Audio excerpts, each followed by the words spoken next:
Welcome students.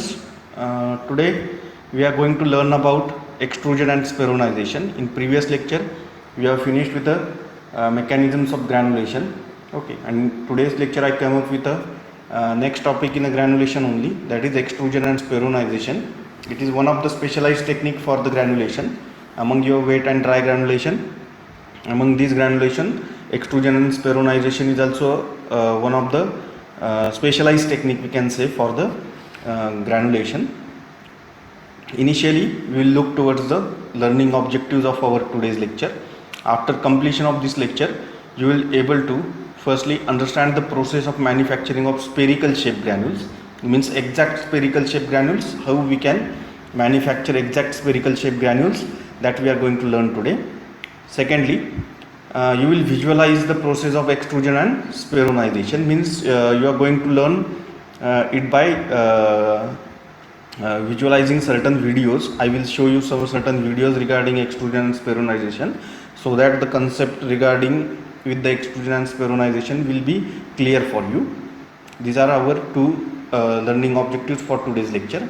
Now first and lastly, differentiate, you will able to differentiate between different types of extruders. Okay, these are the various learning objectives of our today's lecture. Now firstly we will look what do you mean by extrusion and speronization. Now extrusion speronization is a multi-step process used to make uniformly sized spherical particle. That is very important, the word spherical particles. Okay, that is important. Without extrusion we cannot go for the speronization. How it is possible we will look in the subsequent slides. Now secondly, primarily used as a method to produce multiparticulate for controlled drug release, means its major use for the controlled drug release we are majorly doing extrusion and speronization. The major advantage over other methods of producing high drug loaded spheres or pellets, that spheres are also called as pellets, is ability to incorporate high level of active ingredients. Why extrusion and speronization are superior than previous granulation process? Because these speronized granules or pellets generally have capacity to load high levels of active ingredients. That's why it is special than other granulation techniques. With the then next, the applications, why we are using, or what are the different application or uses of extrusion and speronization. These applications, that is potential applications, are maybe related to mainly controlled release and improved processing. Means we are classifying objectives into two groups, that is controlled release, application related with the controlled release, and application related to improved processing parameters. Means we are improving processing of our granules, so that that applications are also covered in this particular chapter. Now firstly we will look towards the applications in a controlled release. Now in controlled release we can both manufacture both immediate release and controlled release pellets can be formed by extrusion and speronization. Then pellets can contain two or more ingredients in the same individual units, or incompatible ingredients can be manufactured in a separate pellets. Means if your drug is having if you want to give a drug in a two drug in the same dosage form, in that case there might be a possibilities that two drugs are incompatible with each other. In this case we can formulate a pellets separately of these two drugs, and then we can mix them so that they will not remain incompatible with each other. Then pellets can be coated in a batches to give say rapid, immediate and prolonged release pellets in the same capsule shell. We can enclose these pellets in a capsule shell. You have also observed in the market there are certain capsules like vitamin B complex capsules. You also have seen in the market. These capsules generally have a certain spherical shaped granules enclosed in that gelatin. Similarly, these pellets also we can enclose in a capsule, and they might be give you any type of release, that is it might be a rapid, immediate, prolonged release.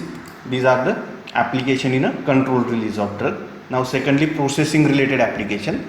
Now in a processing related, the process of extrusion speronization can be used to increase the bulk density. Okay, due to extrusion and speronization, the bulk density of your granules will get increased, and same due to its spherical nature, the flow properties will also get improved. Reduce the problem of dust usually encountered with low density finely divided active and excipient powders. Means if your drug is having high dusting problems, these high dusting problems will also get reduced by the extrusion and speronization techniques. Now we will see the properties of pellets or properties of, we can say, speronized granules. What are the properties of these pellets?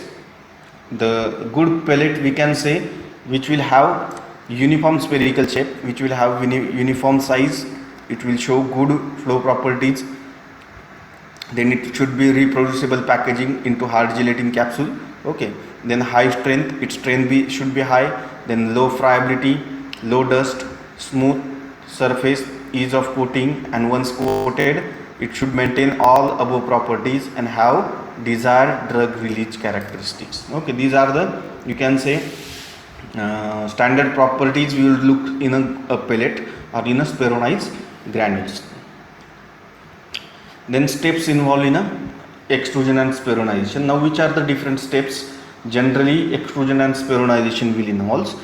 Now in extrusion and speronization, first step is a dry mixing of ingredients. Now dry mixing of ingredients, why we are doing dry mixing? To achieve a homogeneous powder dispersion. Means whatever the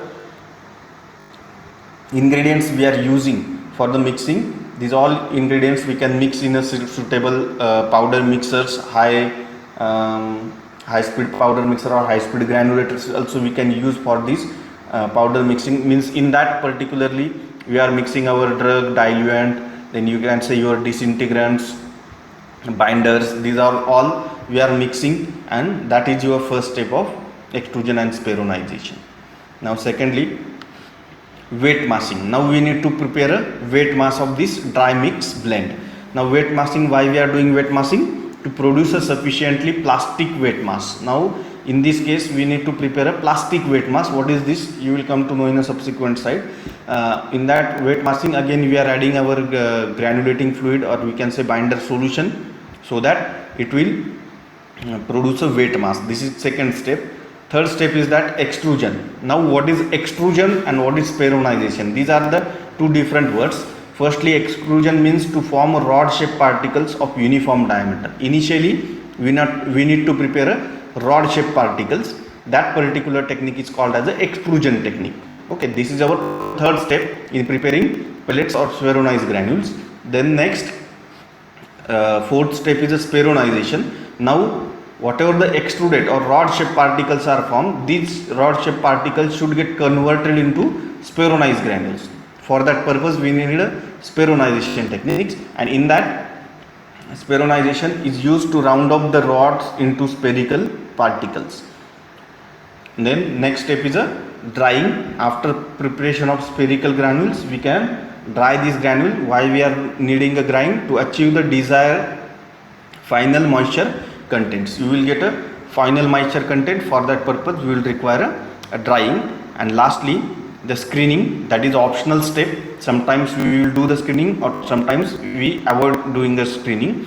It is required to achieve a desired narrow size of distribution. Means if you require uniform size in your granulation, in your speronized pellets, then we can go for the screening, but it is a optional one. So, if we require, then and then only we are doing a screening of speronized granules. Okay, now we will look one by one.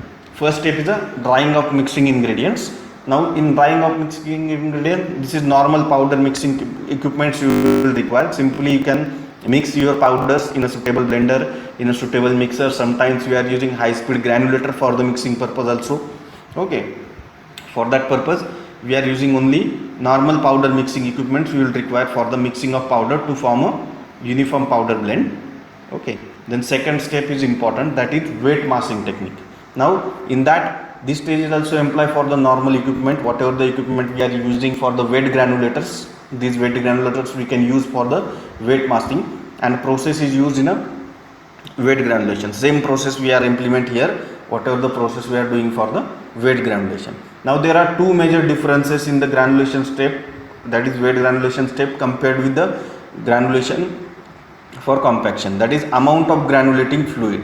Now in this case, whatever the amount of granulating fluid we will require, it is little bit higher than your normal wet massing, normal wet granulation. Why we will require? Because we will require a plastic mass. In this case we will require a plastic mass to produce a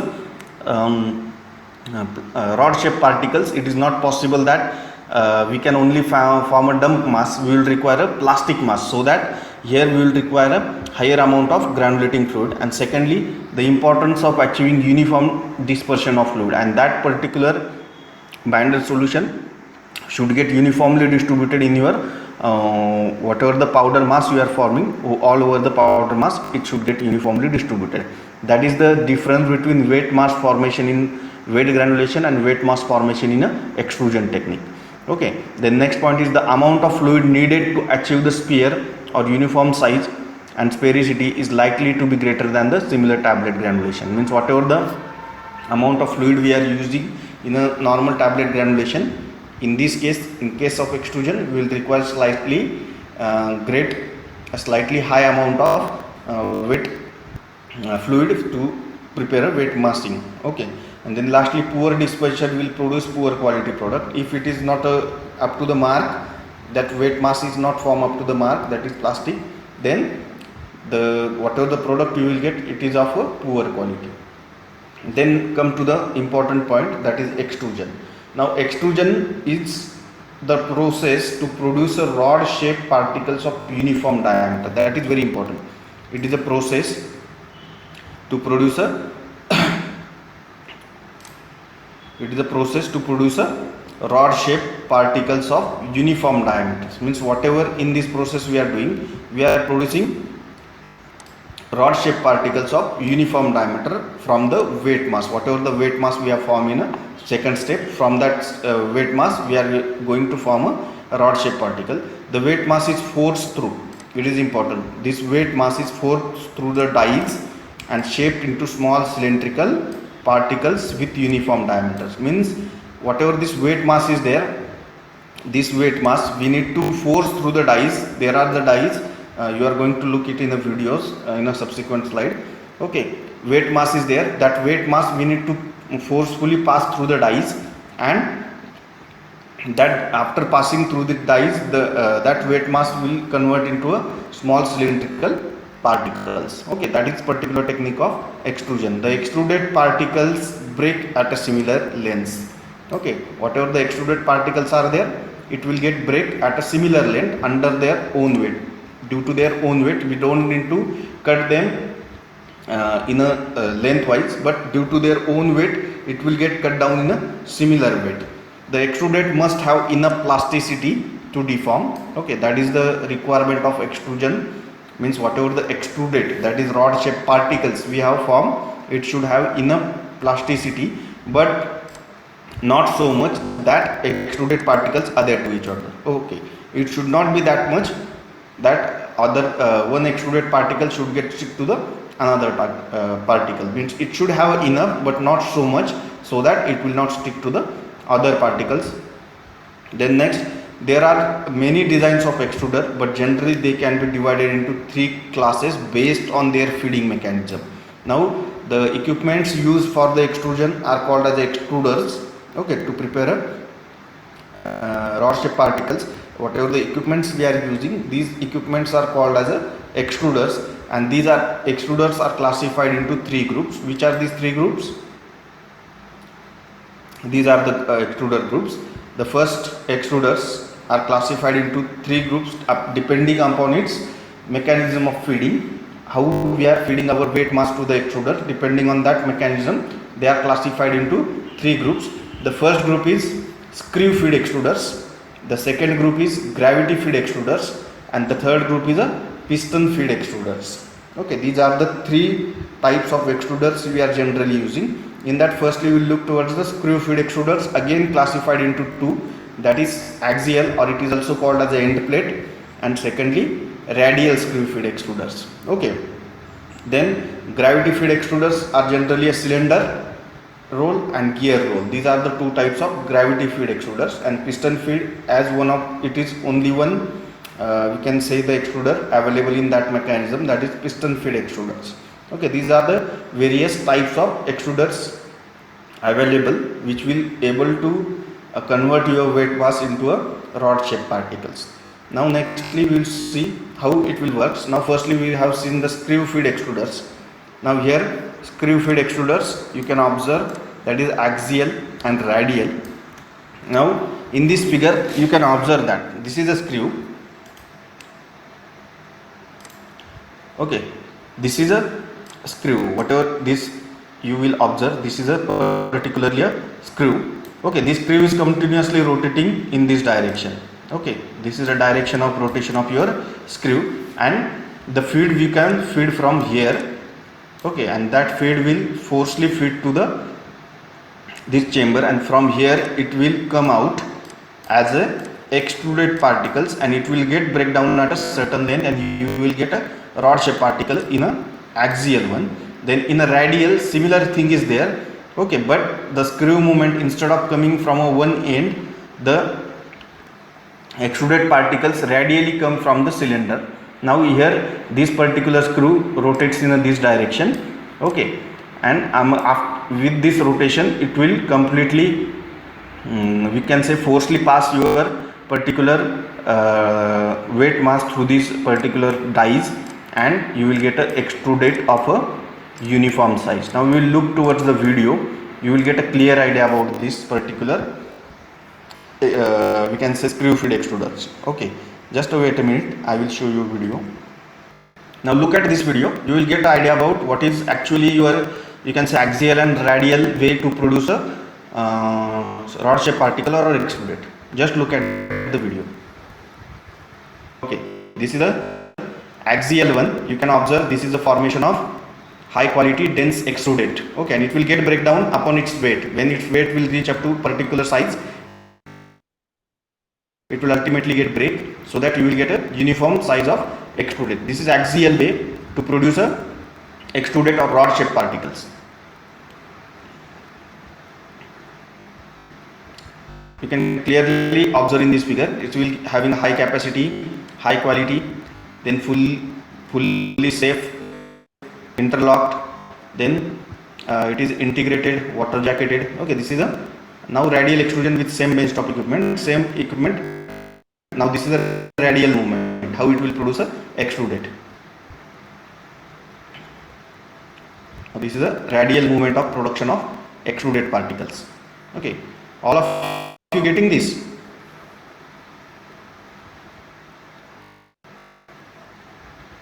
Just look at the video, you will get a clear idea how it will work.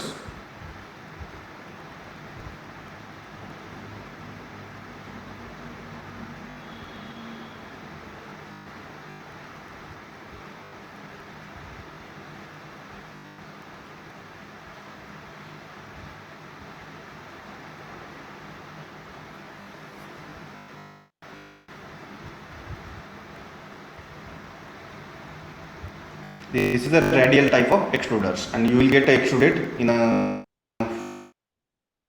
below. You can observe these are the various extruded particles you will get after completion of process, whether it is radial or axial, and these rod shaped particles are called as a extruded. Okay, these particles are called as a extruded. That is Cleva, which are the supplier of this particular extruded material.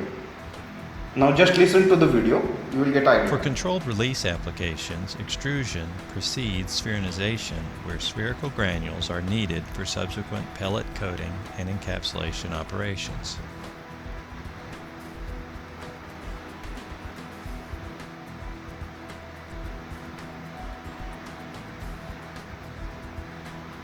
The wet mix, which is typically prepared in a high shear granulator, is fed into the feed hopper by the operator.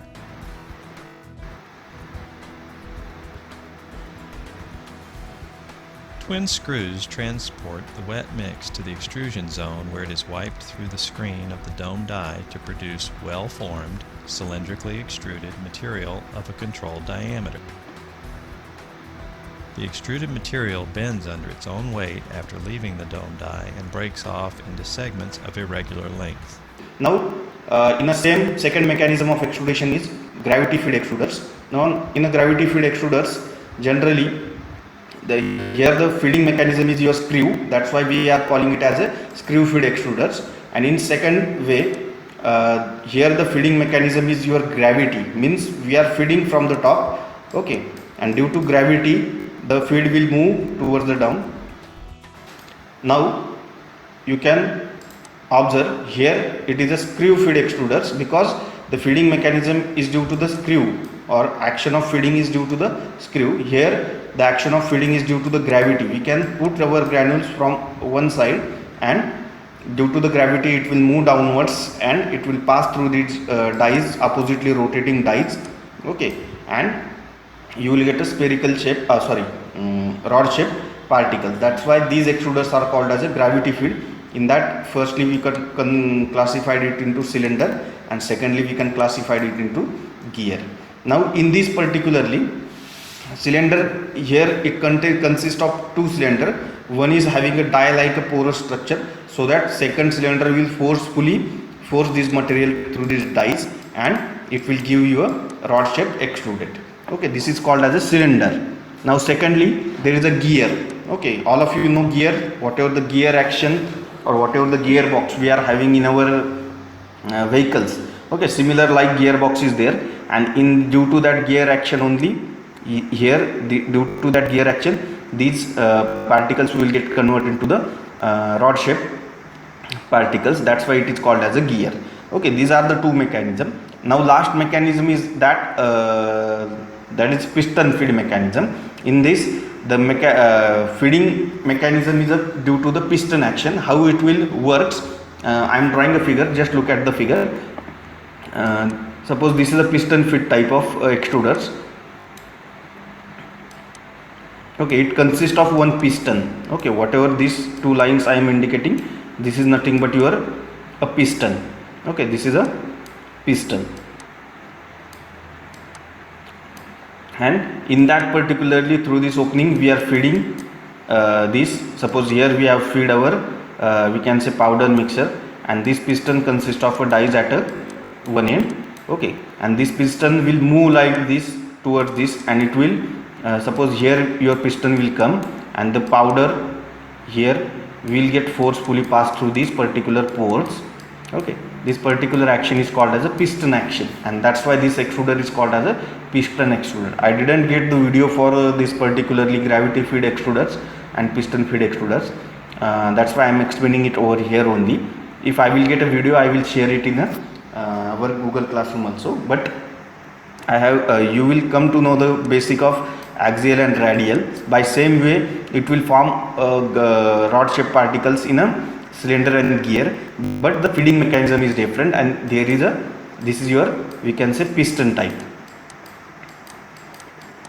Okay, the mechanism of feeding is different. That is, here screw feed your weight mass to the dies. Here gravity will itself feed a weight mass to the dies, and here the piston will feed a weight mass to the dies to produce a rod shaped particles. Okay, this whole process is known as a extrusion. Now we will look towards the next procedure, that is speronization. Now in speronization, the function of this is the fourth step, and the function of this process, that is speronization, is to round off the rods produced by the extrusion into spherical particles. Now what is the role of speronization? Whatever the rods we have prepared in a previous step, that is extrusion, these rods should get converted into a spherical particles. Okay, that is the main aim of this speronization. This process is carried out relatively simple piece of apparatus called speronizer. Okay, for that purpose we will require an apparatus called speronizer. The working part consists of bowel. The speronizer will consist of a bowel having a fixed side walls. It has a fixed side wall with rapidly rotating bottom plate or a disc. Okay, these are the parts of speronizer. It contains one bowel which having a side walls and which contains a rapidly rotating bottom plate or disc. The rounding of the extruded into spheres is depend on the why these particular rod shaped particles, these rod shaped particles will get converted into a spherical one. Okay, why these get converted into spherical one? These are the reasons, because of two forces, that is frictional forces generated by particle and particle equipment collision. Due to that frictional forces, the spheronized rod shaped particles will get converted into spheronized or spherical shaped granules, or spheronized granules we also call them as a pellets. Now this is actually a spheronizer. Okay, in a previous slide we have said that it consists of this is your boil, this is whole your boil. Okay, this all thing is boil. It consists of these side walls and bottom rotating plate. Okay, this bottom rotating plate, whatever we are doing, we are adding our extrudate in this particular boil. This rotating plate will start rotating. Okay, and due to that spinning action and whatever this frictional we can say forces in between this plate and side walls of your spheronizer, these rod shaped particles, that is cylinder, initially get converted into cylinder with rounded edges. Their edges will become a rounder. Then further whatever the time we are saying here, increasing spheronizer time, after some time the cylinder will get converted into cylinder which will have a rounded edges. Again, if you spend some more time in that, then it will get converted into dumbbell shape. Again, after some time it will get converted into ellipsoidal, and lastly it will get converted into spherical one. Okay, this particular concept is called as a spheronization. Now we will look towards the video of this particular spheronization. Just a wait, I will show you video how the mechanism of working of spheronizer. Okay, that we are going to look in next video.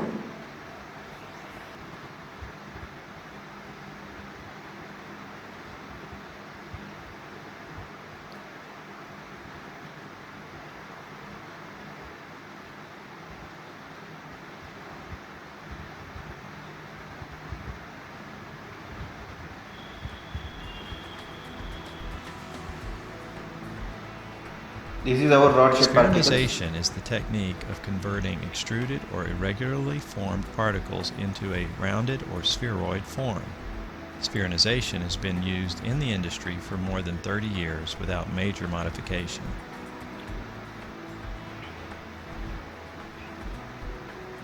Spherical particles are needed for coating applications where a thin polymeric material is applied to the surface of the sphere for controlled release properties.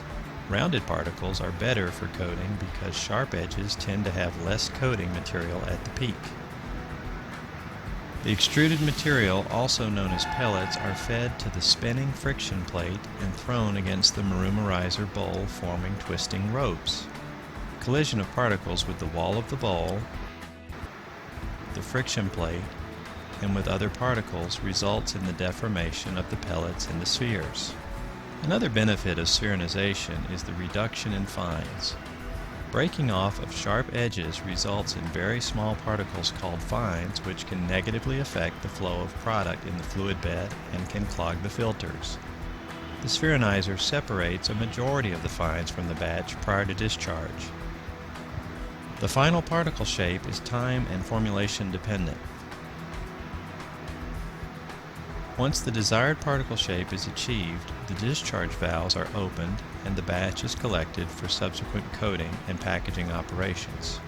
All of you understood from this video how it will actually convert your cylinder shaped particles into a spherical one, or we can say rod shaped particles into a spherical one. Okay, this is called as a spheronization. That is our fourth step in the subsequent extrusion and spheronization. Then next we will look, the bottom disc has a groove. What is the example we are seeing? You are also observing it in the video. The bottom disc has a grooved surface to increase these forces to geometric pattern are generally used. Okay, a cross edge pattern grooves that we have seen in a video running at a right angles to the one another, and second, a radial pattern with the grooves running radially from center of the disc. Okay, these are the two patterns we have seen in a video also. Due to that, our rod shaped particles or our pellets will have a definite spherical shape.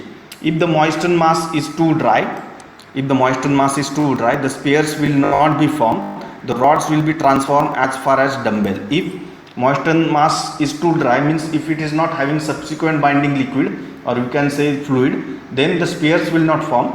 But in a spheronizer, it will reach up to only the dumbbell shape, but not a perfect spherical shape, so that moisture or whatever the weight mass formation step, which is very important for spheronization technique also. Then next, fifth step in extrusion and spheronization, that is drying stage. In drying stage is required in order to achieve the desired moisture content, means whatever the final moisture content of your actually pellet, then we can call it as a drying, or we can say drying will give a final strength to your spheronized granule. After drying, the your spheronized granule or spheronized particles will become a stronger one. Drying is often final step in a process. Most of the time drying is the final step.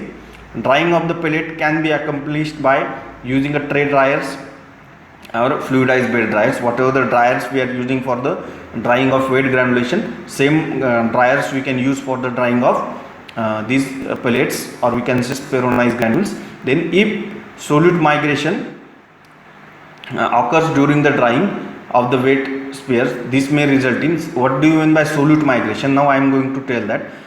Solute migration means whatever your weight mass formation is there, or whatever the solute from one sphere, it will get migrated to another sphere, and one sphere will become very high in a fluid content, and one sphere will become less in a fluid content. Then it will create a problem in drying also. It will increase initial rate of dissolution. Okay, it will create a increase the initial rate of dissolution. Then after drying, these pellets might be a stronger pellets than the other pellets.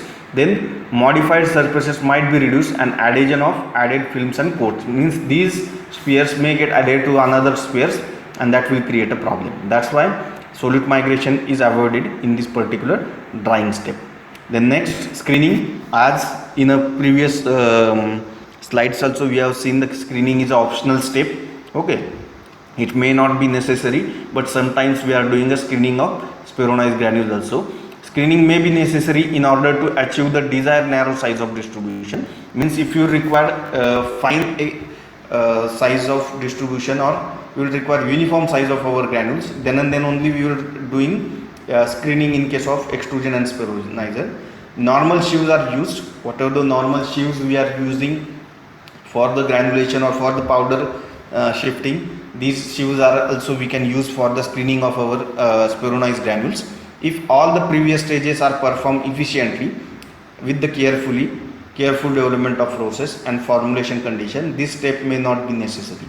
If you are doing previous 5 steps, means your weight massing, start from your blending, weight massing, then extrusion, spheronization, whatever the 5 steps we have, and then drying, we have done it carefully or efficiently, then you don't require to go for the screening. That's why we are saying that screening is a optional step. Then there are certain formulation variables in manufacturing of extrusion and spheronization. The composition of weight mass is a critical in determining the properties of particle program. Means whatever the composition we are using, that also plays a vital role in the formulation of your spherical shape granulation. During the granulation step, weight mass is produced, which must be plastic. That is very important thing.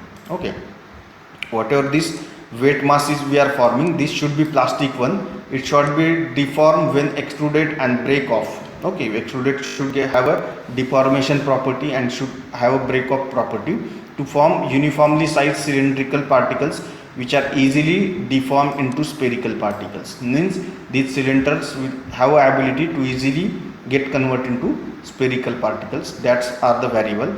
Then this process has a complex set of requirements that are strongly influenced by the ingredients of the pellet formulation. Okay, whatever the ingredients we are using, like your binder solutions are there, disintegrants are there, they are also plays a variable role in formulating your extruded and spheronized particles. Okay, this is all about the today's lecture. This lecture will also I am going to upload on my YouTube channel, that is AAA Pharma Tutorials. I have uploaded previous lecture on YouTube. You can go there and you can learn it again and again. Thank you.